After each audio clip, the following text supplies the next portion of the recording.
good name for a 43-year-old man, but it's not really a great name for a baby, you know? Like, my parents looked at me when I was born and they were like, Larry. He looks like a Larry. The only reason my name is Larry is because my dad's name is Larry. And the only reason his name is Larry is because his dad's name is Larry. So, like, we're not making new Larrys, you know? Just like replacement Larrys.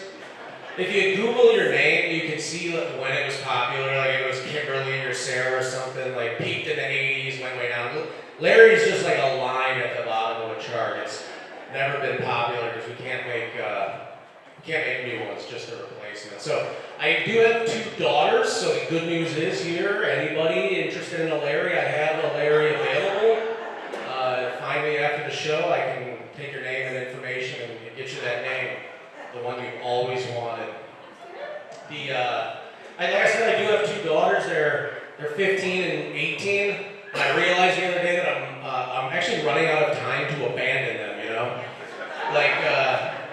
Like it's hard to abandon a kid if they can just drive and follow you to wherever you go, and they have like an air tag in your car. It's like, oh shit, it's too late. Can't abandon them now. I'm married too. I've been married for over 20 years to my lovely wife Emily, and I'm gonna tell you her least favorite joke.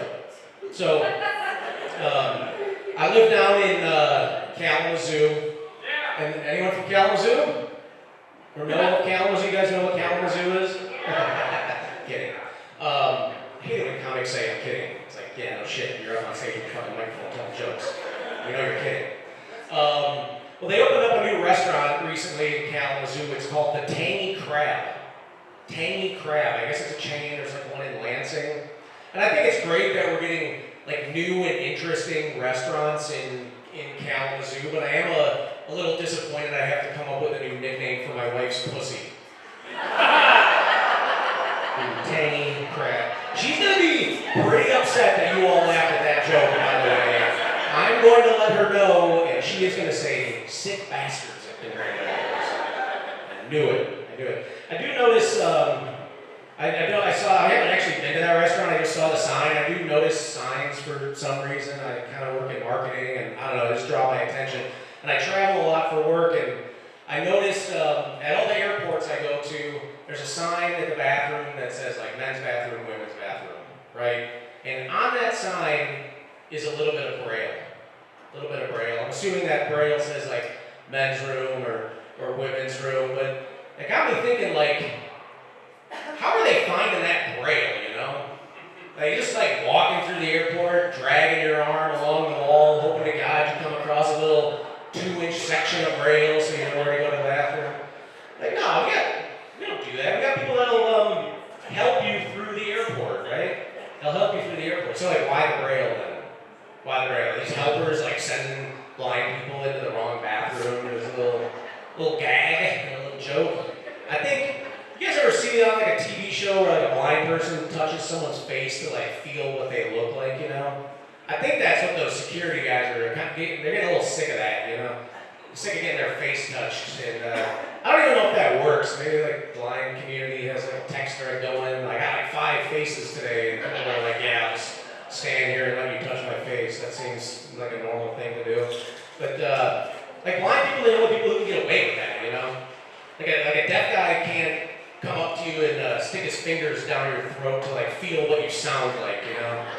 It's like a blind thing only.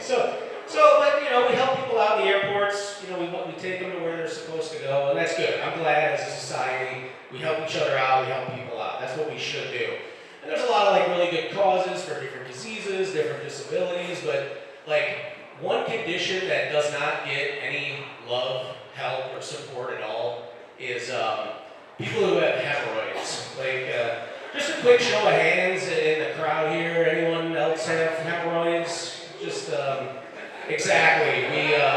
I know there's some hemorrhoid sufferers in this room, and we suffer in silence. The shame of the hemorrhoids. Yeah, like no one's holding like a 5K run for hemorrhoid awareness, you know? No one's wearing like a brown ribbon for the hemorrhoid cure on their shirt. Like, no, no one helps us. No one gives a damn about us. But you can go see a doctor about it, and that's what I would recommend. Like, if your hemorrhoids get to the point where you gotta shove them back up in there every once in a while, you gotta see a doctor. Like, Preparation H is not doing anything for you at this point. Preparation H is just extra spicy bubble Vaseline, okay? That's all it is. Like if your eyeball popped out of its socket, you would just rub some Vaseline on it and be like, that's fine, that'll go back in on its own eventually. I don't need to worry about that. That's what's going on. So you go see a doctor. That's what I did. I went and saw Dr. Chen. Dr. Chen, he's a great guy, but it's gotta be tough being a hemorrhoid doctor, you know? Like, you run into your pediatrician at the grocery store with your friend. It's like, oh, this is my kid's pediatrician. You should take your kid there. She's wonderful. And the pediatrician's like, yeah, I am wonderful. You know, or your OBGYN, oh, this is the person who delivered my lovely baby. And everyone's like, yeah, it feels really good. But, if you're with your buddy at the grocery store and you see your hemorrhoid doctor, and you're like, oh, hey, Dr. Chen. And your buddy's like, how do you know that guy? You're like, I don't know that guy. You just said, hey, Dr. Chen. You're like, lucky guess? I don't know. I just kind of came up with that. I got one more for you. So I was on Facebook the other day and I saw there was a U.S. News and World Report article of the best cities in America. Anybody else see this? It's been showing up. There's six cities in Michigan that made it onto this U.S. News and World Report, best cities in America. Ann Arbor always up there. They were number 19. Way to go, Ann Arbor. I think Grand Rapids was 45. Pretty good. You know, there's 50 states. Figure one best city per state. You're in the top 50. That's pretty good.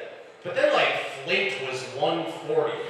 You know, and Detroit was 150. Now look, I'm not shitting on Flint and I'm not shitting on Detroit. I am shitting on U.S. News and World Report because I think by the time you get past 100, the best in the title probably needs to change. Best cities, it's just these are cities you can survive in technically.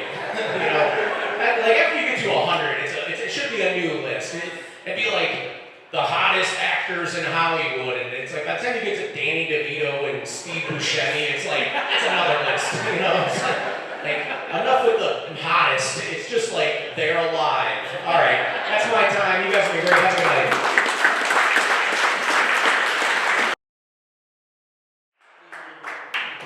Oh, thank you, everybody. I've been in a bit of a rut lately. Sorry if I'm a little down tonight, but what happened was Saturday, I woke up in the morning and I'm leaning back in my recliner, just like any adult man. I'm watching Scooby-Doo mysteries. And I'm chugging a can of Schlitz beer and chasing some strawberry blues farm. The official wine of Ruts. If you're not familiar with Schlitz beer, by the way, there's some young people here. If you're not familiar with it, it's because it was discontinued about 25 years ago. But I stockpiled a bunch for special occasions. So, anyway, I'm sitting in my recliner watching TV and drinking, and it's Saturday morning, right? It's in Judaism, it's a Sabbath, the Lord's Day of rest. And I'm Jewish, so I can say that here, right? Woo! It's kind of controversial these days. I want to make sure we're all good with it. All right. So anyway, in Judaism, we're supposed to observe the Sabbath by resting ourselves. We're not supposed to work. We're not supposed to exert energy, right? So I have to hire a poker to give me a hand job. Trying to observe it. Right? And when I finish, and she's scrubbing herself down with bleach, she looks at me and she says, "You look like you're in a rut." And well, she would know. She's a hooker, official girlfriend of Ruts. And I didn't realize how bad it was until I went to the McDonald's drive-thru later that morning. And I placed an order. And next to the menu, there's an electronic board that displayed the message, "Great order." And at that moment, I thought to myself, wow, did my ego need that validation? Oh man, that was the last time anybody's complimented me before. I forgot what it was like. But I found those things on good order. I was so excited I got to the cashier window and I was asking for notes. What did I like about the order? What can I do better next time? I had 7 breakfasts that morning. I just kept getting back in line for more validation. I wasn't hungry. I just wanted to hear how good I was. So, I went to a psychiatrist because I thought, maybe I need some medication. And he wanted to prescribe, one of these brand name antidepressants. But I'm dating a woman who thinks that my depression isn't severe enough for medication, and she thinks that in the long run, medication is not good for you. She suggested I get a cat. She said a cat will be affectionate. She said it will lift your spirits. She said a cat is a natural antidepressant. So I took her suggestion. I got myself a 6-month-old calico kitty, but I couldn't swallow it whole, so I had to cut it into little pieces. It worked! It was fantastic! I felt confident, I felt empowered, I recommend it to anybody. The only downside if you want to go that route is it only lasts 8 hours and then you got to take another. They're 3 a days. And they're very high in calories, so you got to be careful. I decided I was going to do some public service. I thought, maybe doing something good for the community, connecting with other people would be good for me.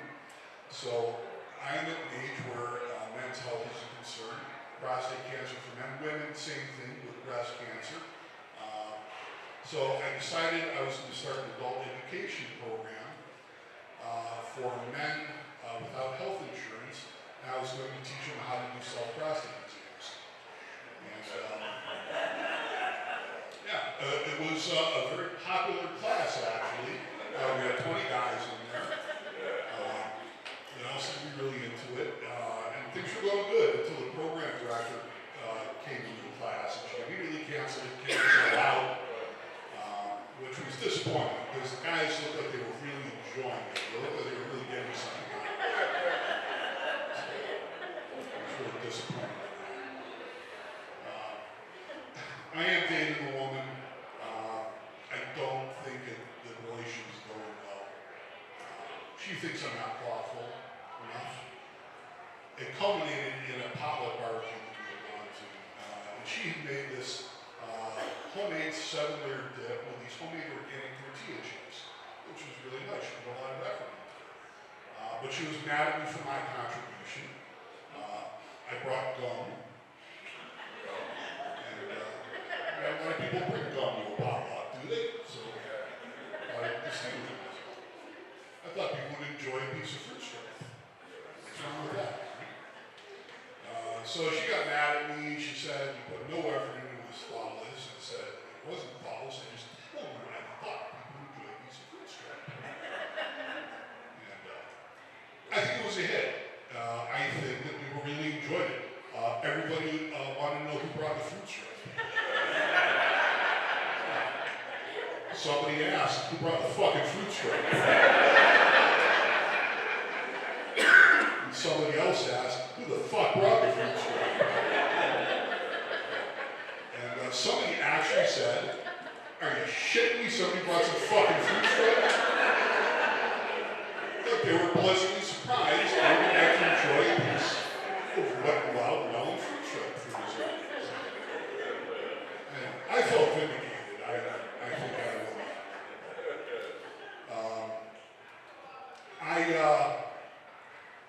I still don't see this relationship working out. She told me that having sex with me is torture.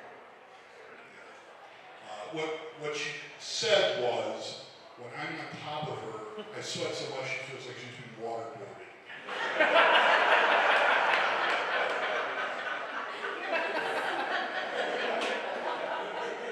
I don't know how she intended it, but I didn't take it as a compliment. I wouldn't blame her if she broke up with me. The reality is, I have no idea how to please a woman. Foreplay is lost on me, and I'm not embarrassed to mention it.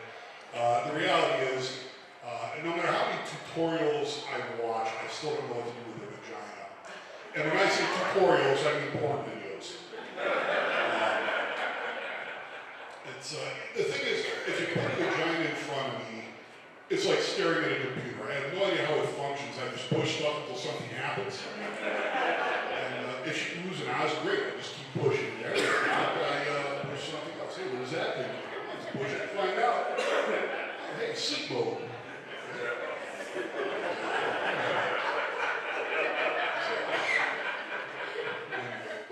Before I go, I feel like I got to address the elephant in the room. I have terrible performance anxiety. And by now, I think it's obvious to everybody. I haven't been able to get an erection during my set. It's not you, it's me, you're an attractive audience. I put a lot of pressure on myself to perform, and sometimes it just doesn't happen. I'm embarrassed, but if you're patient with me and give me another chance, I know I can do it. Just let me try again. All right, thank you.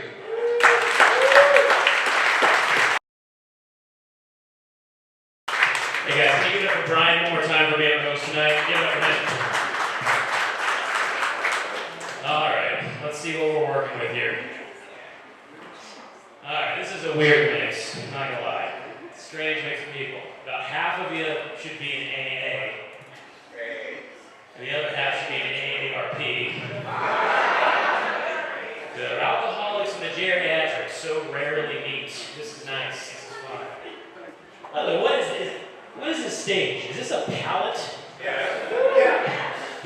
What is going on? That's kind of exciting. I don't think I've ever got to perform comedy on a stage that was once used to ship diapers and dildos across the country. That's pretty cool. What is this, 3 inches of clearance?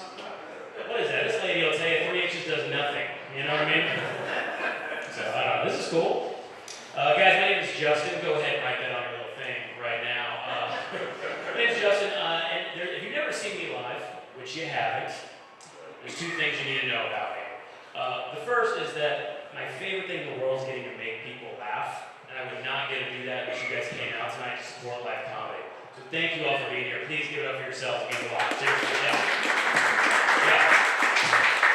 And the second is my second favorite thing is to make people come. So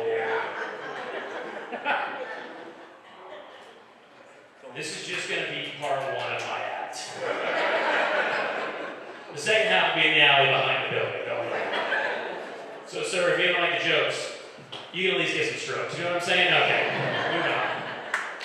I do have a confession. I'm actually not from Michigan. I'm from Indianapolis. Yeah. It's a big day down there. Thank you for Indianapolis, I guess. It's a big day down in Indianapolis today. Today's the Indianapolis 500 race. Have you guys heard of that before? Yeah, I travel a lot for comedy, and people have heard of that race everywhere. Like, I was in Germany about 6 weeks ago, and I was doing a comedy show there, and I knew that they love Formula 1 racing over there. So this is how I introduced myself. I got up in front of this whole German audience, and I said, guys, I'm from Indiana, where we have the Indianapolis 500, which claims to be the greatest race on Earth. Kind of like you guys did in the 1930s, you know?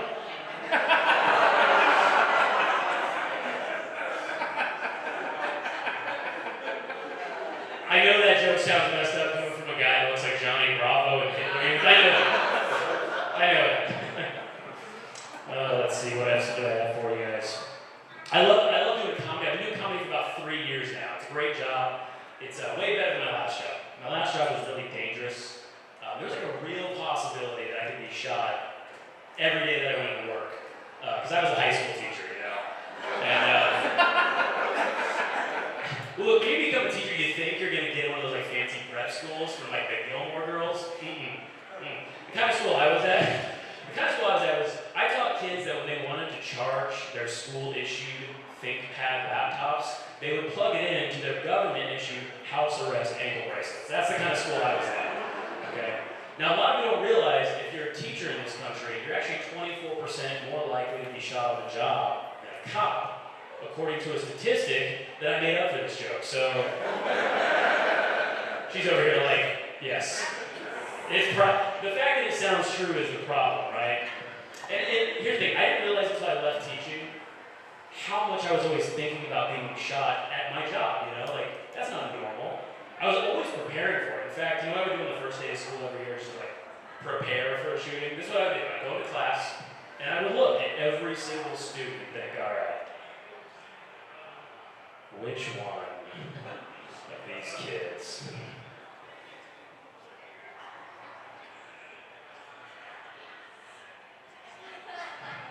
would make the best human shield? You know what I mean?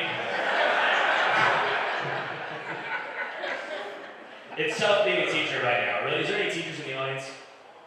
Nobody? It's tough, man. It's really tough being a teacher right now, especially for like the older teachers, because they're getting kind of confused on the technology that's out. I'll give you an example, okay? I remember when vaping became a huge problem in our school. Do you guys know vaping? Became a huge problem. They called all the teachers in for a meeting and they explained the kids are bringing these little devices. They look like USB drives. They'll plug them into the laptop to charge them in class, and then they'll take them to the bathroom and they'll smoke them in there. As soon as the meeting was over, the oldest teacher in our building comes up to me, been there 35 years. He goes, "So these kids are smoking the internet now?" You ever go try to explain technology to an old person? I was just like, yes, that's exactly what it is, yes. They go to the bathroom, they smoke a pack of porn hubs, and then they come back. That's what's going on. I don't know. I do like teaching though, because you get to be around like younger people. They teach you the lingo, you know? Don't yell at my show, man. Come on. They teach you the lingo of like what the Gen Z is saying now. And I notice this Gen Z calls sex smashing. Have you guys heard this? They call it smashing. That's aggressive, isn't it? I was actually hanging out with this group of young Gen Z guys just like the other day, and they were talking about oral sex. I was like, don't you guys mean smash mouth? So, body and soul, a girl that's gonna blow it. You guys know that. Okay. Sorry, that joke is so stupid. But I can't stop coming, and I won't stop coming. All right. Any couples, make some noise. Couples. You guys are happy. That's great. I'll tell you something. I don't understand. Here's what I don't understand about like the dating. I don't understand what women find sexy about men, because we're not sexy. Like when you look at men, we look at women, we find the same thing sexy every time. It's universal: face, boobs, butt, right? For women, it's always something weird and strange, like how he tied his shoes, or his tattoos, or his personality, or some bullshit. You know what I mean? I was on a date with a girl, and I asked her this question: what do you find sexy about men? You know what she said? Ambition. She said, I find ambition sexy. So I was like, ugh. Well, I really want to fuck you. Does that count? I don't know. I mean, you're way out of my league. I'm still trying to hit it. This is a guy with goals over here, okay? I don't want you guys the wrong impression. I am a guy with a lot of dreams, okay? It's not my fault that they're all bad. That's why I just came up with it. We actually went home together, and I learned something else. I learned that ladies do not like a gentleman in bed anymore. And I'm too much of a gentleman in bed. I really am, you know? Like, we were back at her place. We're in that little position where you're both, like, on your side, the lazy dog, you know, because you're out of shape. You're both on our side, and I wanted to try a different position. But I'm too much of a gentleman, so I just decided, I'm not going to wake her up. You know what I mean? Like, I didn't want to be rude, you know what I mean? You guys decided that joke is funny or fucked up. All right. Let's do one more. If I can get this thing in here. Jesus, what is this? No, spit on it to get in there. All right, guys. Look, this is what I'm going to leave you with. I'm 33. I don't have any kids of my own, and because I don't have kids, people think I'm really bad with kids, and it's not true. I'm actually great with kids. I've got one nephew. His name's Caleb. He's 6 years old, and I love hanging out with him. And my favorite thing to do, my favorite activity, I have to take Caleb and put him up on a trampoline. And I get up there and I'll like jump on it, and it like bounces him around and launches him in the air. It's super funny to watch. You guys know what I'm talking about. The problem is his parents get really mad at me when I do that. But I'll tell you guys the same thing I tell them. I just say, look, I think that quadriplegics should have fun too.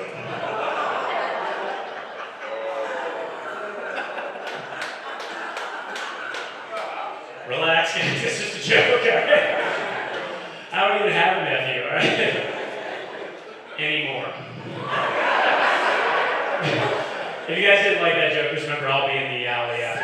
show. So, guys, my name is Justin Seymour. Thank you guys for being here tonight. Father's Day is coming up, and for Father's Day, I am going to give my dad the gift of not having to spend time with me. He always enjoyed that when I was little, so I'm going to give him some more of that. Last year I gave him the same thing, and my boyfriend couldn't believe that I wasn't going to go see my dad. And I said, why don't you go and thank him? Because if it wasn't for my daddy issues, I wouldn't be with you. So Father's Day weekend is kind of a whole parent weekend for my family, because we have Father's Day, my mom's birthday, and the anniversary of my stepmom's death, all in the same weekend. So I'm going to have my parents on my mind. And I didn't realize until I had a child of my own why both my parents have drinking problems. My stepmom died of a drug overdose, because that's what stepkids will do to you. I almost had a stepchild. Her name was Tiana, and she caused a lot of problems in our relationship. But my fiance died unexpectedly, and I was so grief-stricken. But my daughter came to me and she put her hand on my shoulder and said, Mom, at least we don't have to keep pretending we like Tiana.